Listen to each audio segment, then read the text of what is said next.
ആണവ പദ്ധതിയെക്കുറിച്ച് സംസാരിച്ചുകൊണ്ട് യുഎസും ഇറാനും നിർത്തിയിടത്ത് നിന്ന് വീണ്ടും മുന്നേറാൻ ഒരുങ്ങുകയാണ്. ഇറാന്റെ ആണവ പദ്ധതിയെക്കുറിച്ചുള്ള 5ാം റൗണ്ട് ചർച്ചകൾക്കായി യുഎസിലെയും ഇറാനിലെയും ഉദ്യോഗസ്ഥർ റോമിൽ കൂടിക്കാഴ്ച നടത്താനൊരുങ്ങുന്നു.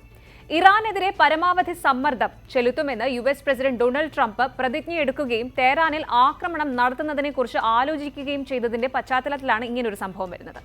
ഈ ചർച്ചകളിൽ പങ്കെടുക്കുന്നവർ മുൻപ് റോമിലും മസ്കറ്റിലും കൂടിക്കാഴ്ച നടത്തിയിരുന്നു എന്നതും ശ്രദ്ധേയമാണ്. ശരിക്കും ഇറാനെതിരെ സൈനിക ആക്രമണം നടത്തുന്നതിനെക്കുറിച്ച് ട്രംപ് ആലോചിച്ചിട്ടുണ്ടെങ്കിലും പറഞ്ഞിട്ടുണ്ടെങ്കിലും ഒരു കരാറിലെത്താൻ സാധ്യതയുണ്ടെന്ന ഒരു സൂചന അദ്ദേഹം ബാക്കി വച്ചിരുന്നു. ഇറാന്റെ 86-കാരനായ പരമോന്നത നേതാവ് ആയത്തുള്ള അലി ഖമേനിക്ക് ട്രംപ് ഇത് സംബന്ധിച്ച ഒരു കത്ത് പോലും എഴുതിയിട്ടുണ്ട്. ഇത് ഈ ചർച്ചകൾക്ക് കാരണമായി എന്നും പറയാം. ഏതൊരു ആക്രമണത്തിനും ഇറാൻ സ്വന്തം നടപടികളിലൂടെ മറുപടി നൽകുമെന്ന് ഖമേനി യുഎസിന് മുന്നറിയിപ്പ് നൽകിയിരുന്നു. ട്രംപിന്റെ കത്തിനെക്കുറിച്ചും ഇറാന്റെ ആണവ പദ്ധതിയെക്കുറിച്ചും ഇരുവർക്കും ഇടയിലുള്ള കാര്യങ്ങൾ എങ്ങനെയാണ് ഇത്രത്തോളം തെറ്റിയത് എന്നൊന്നും സൂക്ഷ്മമായി പരിശോധിക്കാം. ഇറാനിലേക്കുള്ള ട്രംപിന്റെ കത്തിൽ നിന്ന് തുടങ്ങാം. ആദ്യം മാർച്ച് 5-നാണ് ട്രംപ് ഖമേനിക്ക് കത്തയച്ചത്. അടുത്ത ദിവസം തന്നെ അദ്ദേഹം ഒരു ടെലിവിഷൻ അഭിമുഖത്തിൽ കത്തയച്ചതായി സമ്മതിക്കുകയും ചെയ്തു. നിങ്ങൾ ചർച്ചകൾ നടത്തുമെന്ന് ഞാൻ പ്രതീക്ഷിക്കുന്നു, കാരണം നമുക്ക് സൈനികമായി പോവേണ്ടി വന്നാൽ അതൊരു ഭയാനകമായ കാര്യമായിരിക്കുമെന്ന് പറഞ്ഞുകൊണ്ട് ഞാൻ അവർക്കൊരു കത്തെഴുതി എന്നാണ് ട്രംപ് അഭിമുഖത്തിൽ വ്യക്തമാക്കിയത്.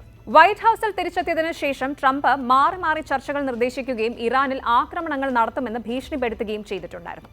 ട്രംപ് ഖമേനിക്ക് അയച്ച കത്തൊരു രോഷപ്രകടനത്തിന് കാരണമായി എന്നും പറയാം.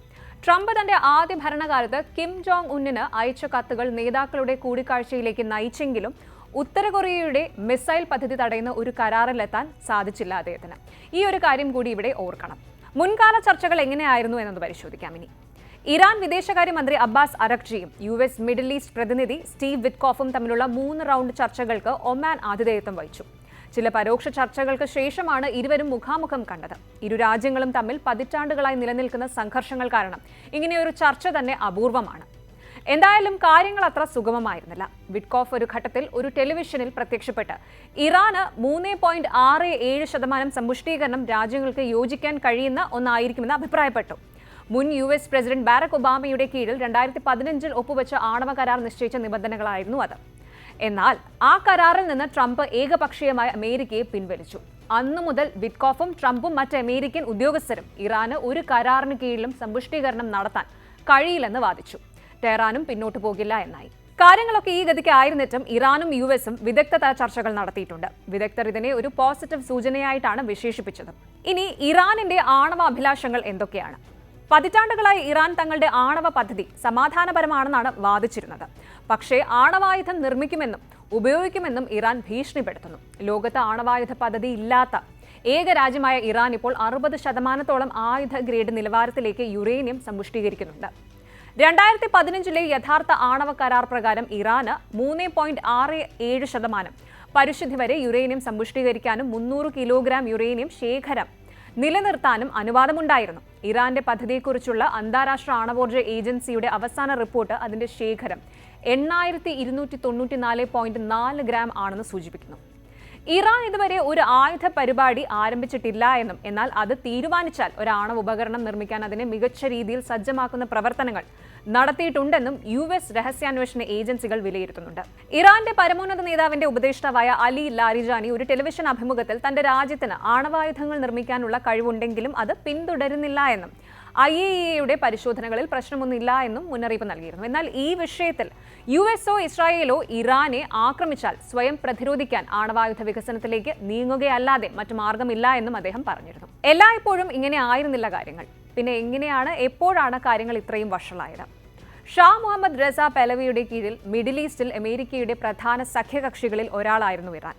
ഷാ അമേരിക്കൻ സൈനിക ആയുധങ്ങൾ വാങ്ങുകയും അയൽക്കാരനായ സോവിയറ്റ് യൂണിയനെ നിരീക്ഷിക്കാൻ CIA സാങ്കേതിക വിദഗ്ധരെ രഹസ്യമായി ലിസണിംഗ് പോസ്റ്റുകൾ പ്രവർത്തിപ്പിക്കാൻ അനുവദിക്കുകയും ചെയ്തിരുന്നു.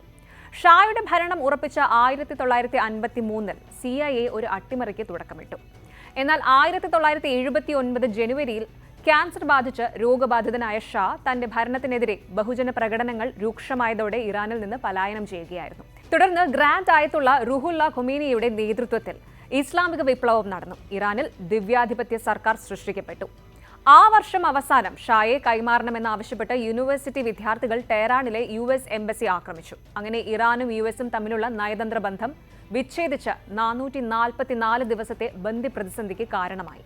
1980കളിലെ ഇറാൻ ഇറാഖ് യുദ്ധത്തിൽ US സദ്ദാം ഹുസൈനെ പിന്തുണച്ചു.